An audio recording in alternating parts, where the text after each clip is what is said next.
Alright, do we see me now? Might take a couple seconds. Yeah, okay. Alright, we got this? We got this? We got this. Can you hear me? I'm... Sweet, we can hear me. Okay, cool. Look at that. Look at that. Hey, look at this. We're all on the other side. Alright, we got there. Sweet, great, great. Okay, well, I'm gonna take this headset off then. Alright. Okay, cool. Thanks. Thank you very much for your patience. I'm really sorry about that. That was ridiculous. I tried to set up a live stream so that it would come on. I tried to set up a live stream so that it would come on, and it would be scheduled. So that didn't work that well, but that's okay. That's what this first day is kind of about, and I don't have a whole lot other than we'll get an idea of how the rest of the semester is going to go.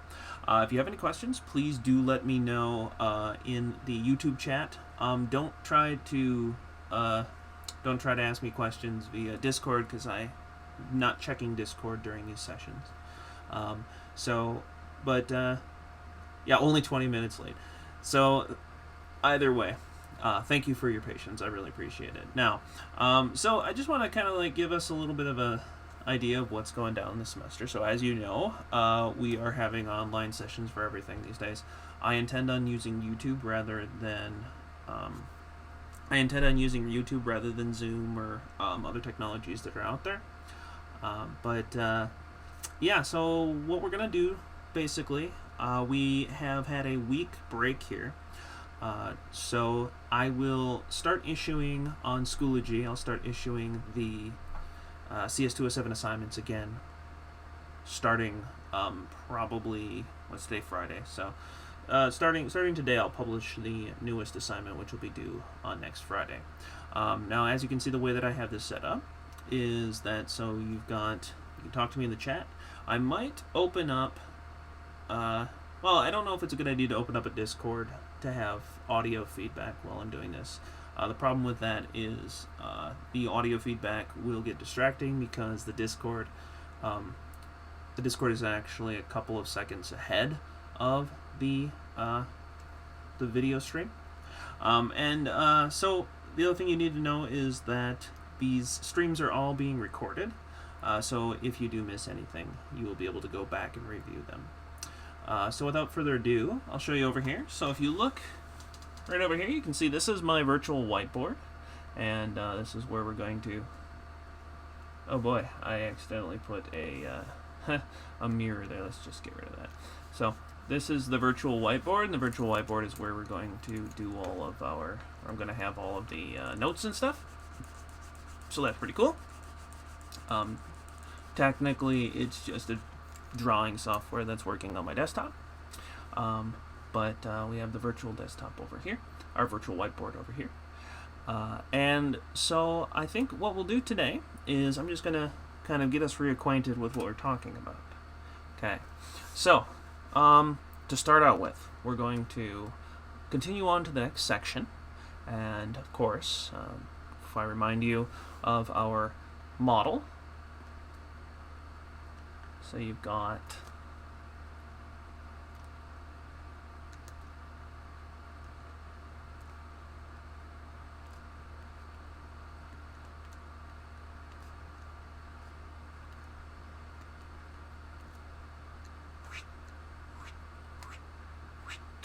okay, so this first box here is, of course, you can type it in the chat if you like.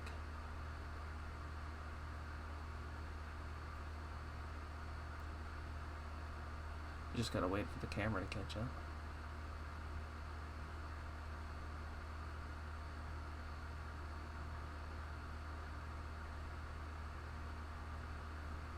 This will test to see how much of a delay there is actually.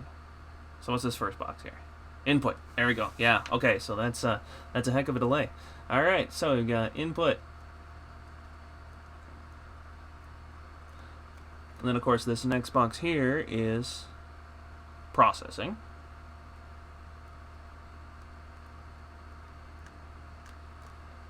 And then this box over here is output.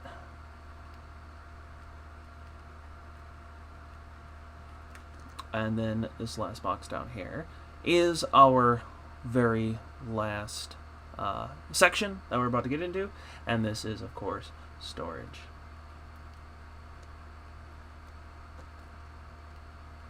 Oops, that G, you can hardly read that. Cool. Okay. So, this is, of course, our model of interactive hardware. I just got an emergency alert from Saskatchewan. Okay. Okay. So, this is our model of interactive hardware, and this is, of course, what we're going to finish up with storage. Now, your Arduino, and we'll talk about this a little bit more next time we meet, but your Arduino has a very limited amount of storage. In fact, if you look up the Arduino Uno has, I believe, 32 kilobytes of flash memory. And that's a very, very small amount of flash memory for you to deal with. So you have to be very careful with how you use that memory. So in this section, in this storage section, we're going to talk about using the memory from the Arduino, how to use that. We'll also talk about the different types of memory.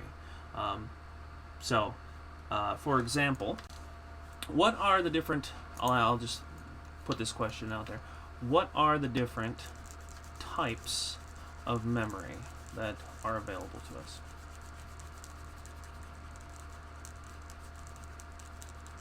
Just going to erase this.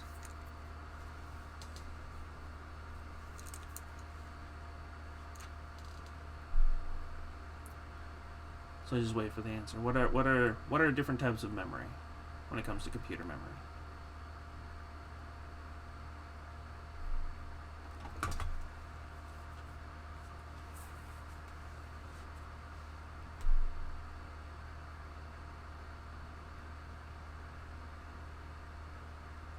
RAM. Okay, yeah. So first of all is RAM. So RAM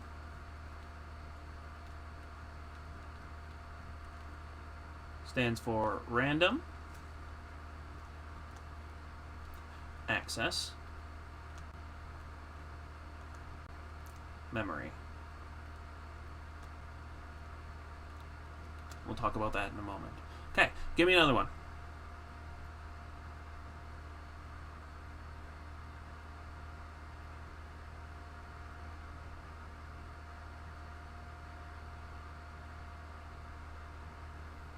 So we got RAM.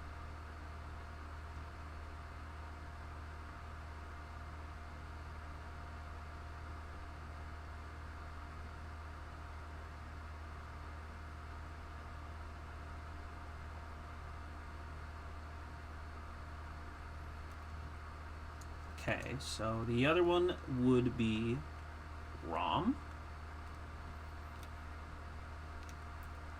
Okay, so what does ROM stand for? Read only memory.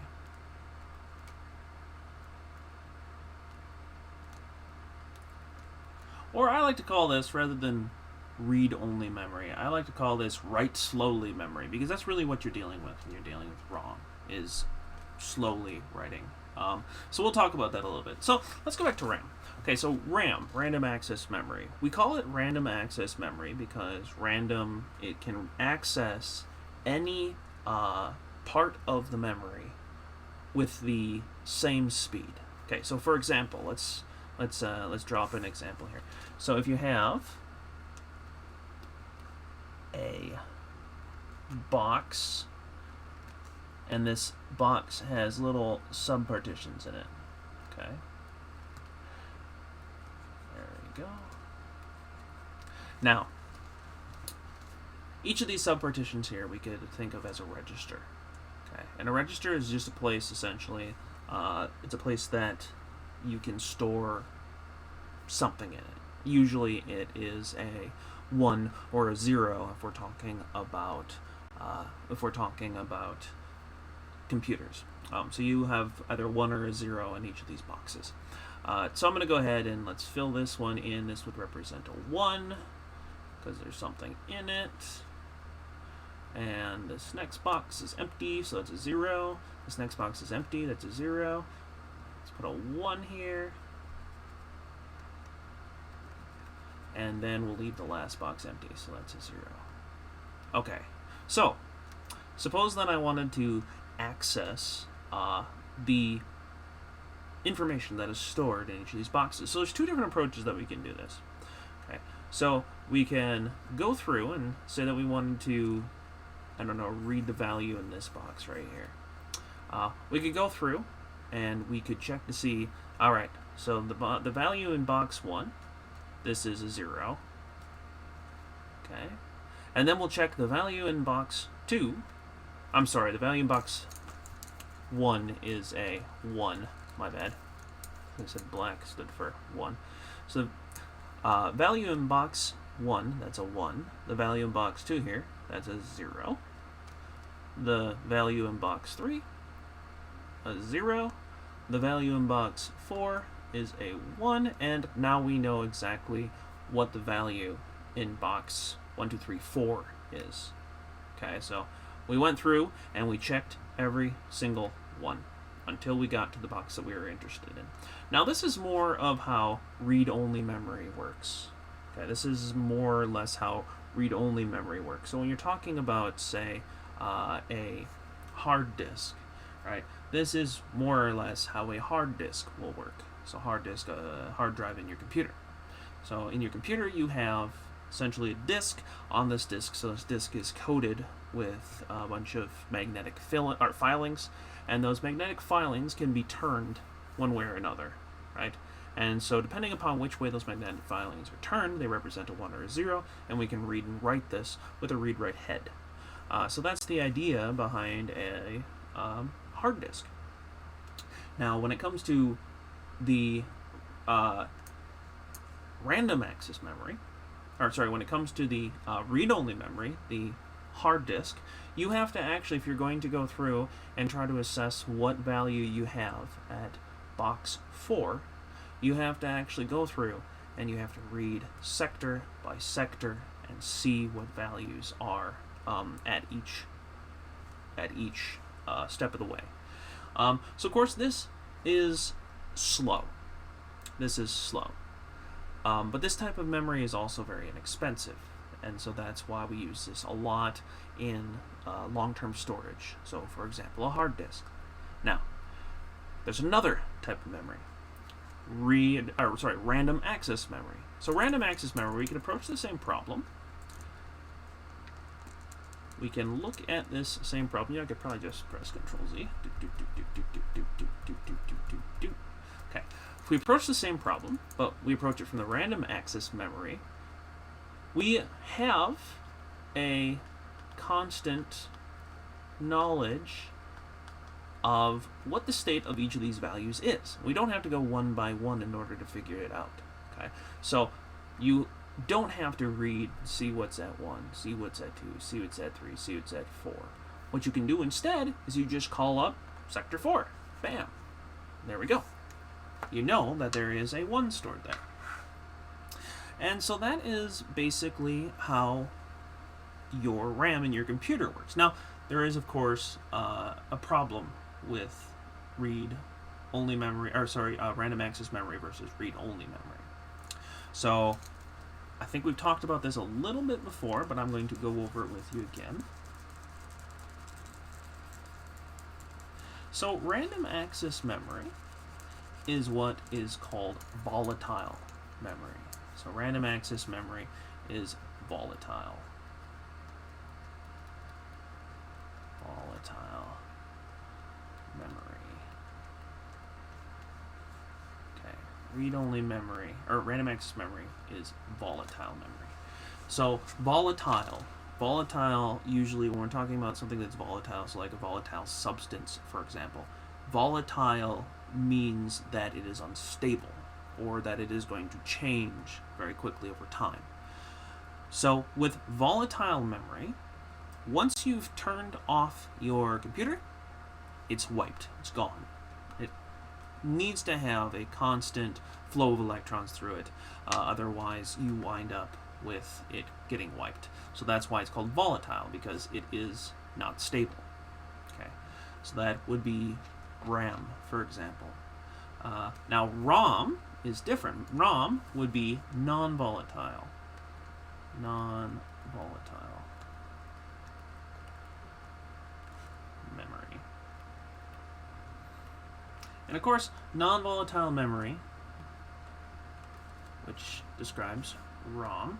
Oops, gotta go down there. That's an arrow. Okay. Non-volatile memory, that's ROM. Non-volatile memory means that it will persist over time, even if you have turned off your computer. Okay, so there are, of course, examples outside of computer science, outside of computing, that you can talk about when it comes to volatile and non-volatile memory. So, for example, a book. A book would be a form of non-volatile memory. Okay, a book would be a form of non-volatile memory, meaning that even if you are not reading the book, the memory, what is stored in it, will still persist. So that is an example of non-volatile memory. Now, you can think of the human brain as a combination of volatile memory and non-volatile memory. And this is kind of a weird thing to think about, but you can think about the human brain as kind of a combination. So your brain is kind of a combination. That's because, as far as we know, memory, when it comes to the human brain, is actually a combination of the structures of the brain, so the different folds and structures in the brain, and the chemicals and electrical signals that run through it, which would be a volatile part of the brain. So, for example, when somebody passes away, the electrical signal no longer is running through the brain. Those structures are still there for a time. Of course, they start to decay shortly after death, but the actual volatile part of the brain would then be the chemistry, so the brain chemistry and the electricity that's running through their brain. So there's also, you can think of, for example, when it comes to volatile memory, just trying to think of something off the top of my head.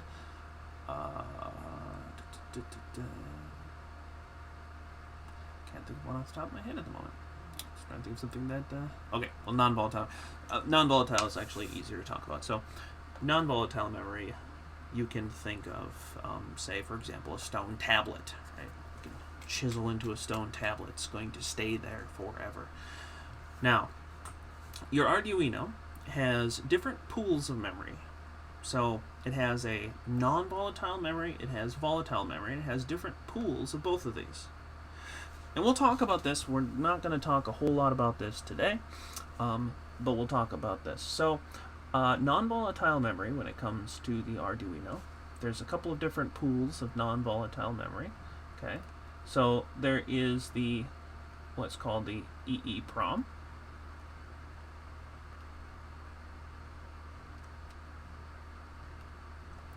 And then there is the ROM. Okay. So the Arduino has two non-volatile pools of memory. So you have the EEPROM. Now EEPROM stands for electronically erasable, programmable, read-only memory. Okay. And we'll talk about that in a bit, but this is a place where you can store things for long term. That is a different pool than the read-only memory. Now, the read-only memory, the ROM, is a flash memory. So this is your flash memory. Flash.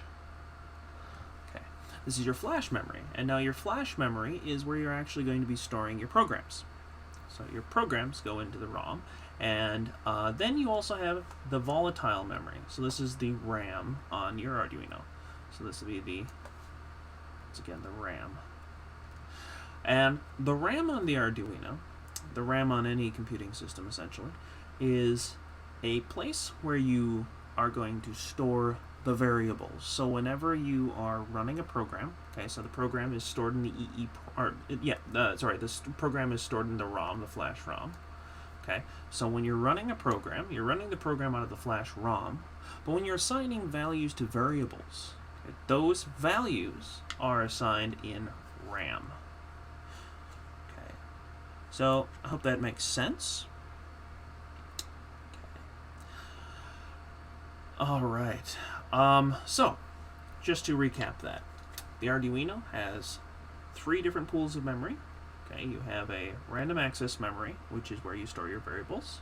You have the EEPROM, which is the electrically erasable programmable read-only memory, and this is a third place where we'll talk about how to store information to the EEPROM. I don't know if you'll learn this in the labs, but traditionally in the labs, you would, I believe, do a little bit on EEPROM. We will actually go ahead and we will maybe in lecture do a bit with the EEPROM. And then, of course, you have the flash ROM, which is the read-only memory, and that is where you will be storing your actual program. So I'll get into more of the specifics with this on Monday. But what I would like to do now is I would like to take any questions from any of you concerning the rest of the semester or concerning the lecture. And I'd like to get a feel of how you feel about the lecture format, because this is kind of like what it's going to be for 3 weeks or so. So I'm going to open up to that. I'm actually going to open up the Discord because I think there might have been some commotion on Discord as well.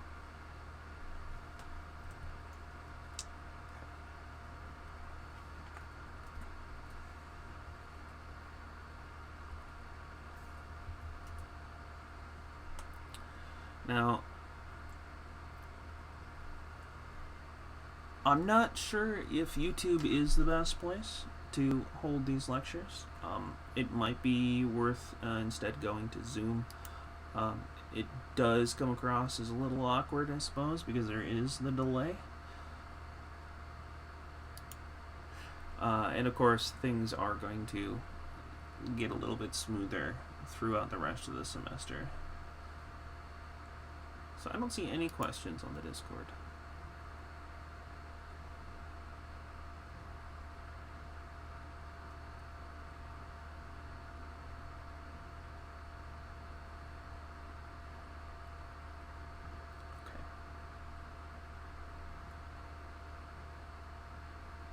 So, if there... Oh, here's a question. I have one question about the project GitHub repository. Do we need to use the same link that we submitted on assignment 4? Can we create a new link? Well, preferably you use the same link that you submitted on assignment 4. But I will have you, when I mark your GitHub repository, I will have you probably resubmit the link. I haven't quite figured that one out yet. But I would prefer... Is there some reason why you wouldn't be able to submit or use the same link that you submitted with assignment 4?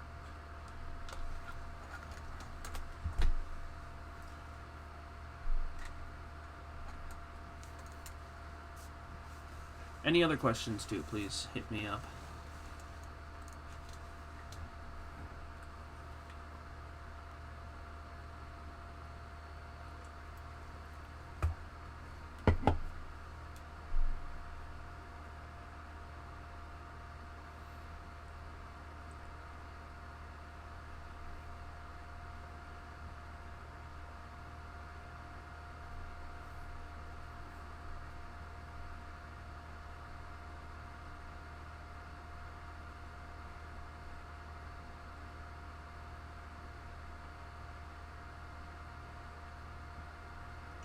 I should play a little background music to make this a little less awkward.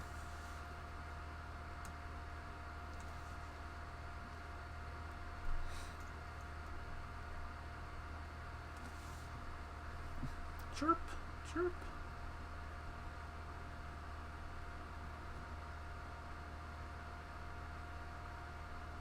Okay. Well, I don't see any more questions. So what I'm going to do, I'm going to go ahead and basically dismiss class for today. So this will be the end of the content part of the lecture, and then I'm going to stick around for a little while, and feel free to hit me up on here, or to message me on the Discord, and I'll be happy to answer any questions that you do have. Now on Monday things will go a lot smoother because obviously we won't have this whole setup problem. I'll let you know well in advance where Monday's lecture is going to take place. If we decide that maybe it's best to do it on the on Zoom, I don't know. I don't really want to use Zoom, but if this is a little bit too awkward, then we might move there. So we'll figure something out. I'll let you know. Yeah. Anyhow, thank you very much. By the way, for all of your patience throughout all of this. This is a rather difficult time for all of us, and we've all just kind of scrambled to put all this together. But I do really appreciate your patience. Anyhow, thank you very much. That'll conclude the lecture portion of today. I'll keep this stream running for a few minutes, and let me know if you have any other questions. Otherwise, you can go ahead and move on with the rest of your day. Thank you.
That's a very good question.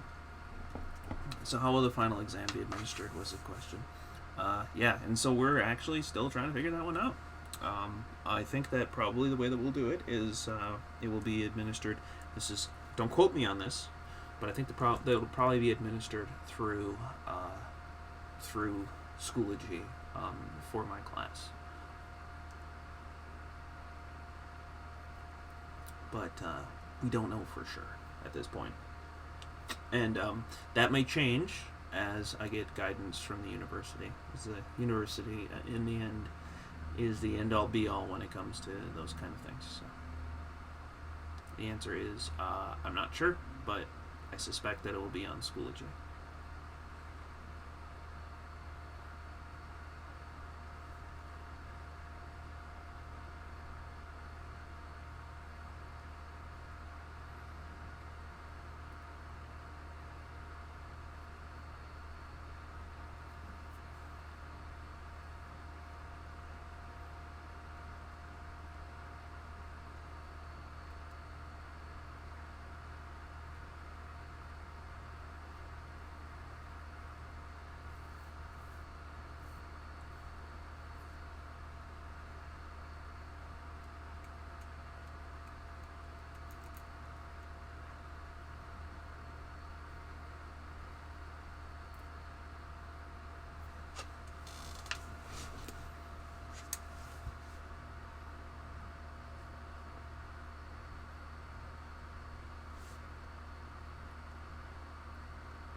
Okay, so I'm going to go ahead and close out the stream.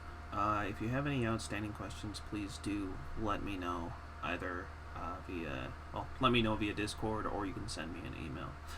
Now, on Monday, I'm starting to think that we might be best off if we do this on Zoom, but I'm going to get a little more experience with that over the weekend, and I'll let you know for sure. So, once again, thank you very much for your attention, and I will speak with you next week.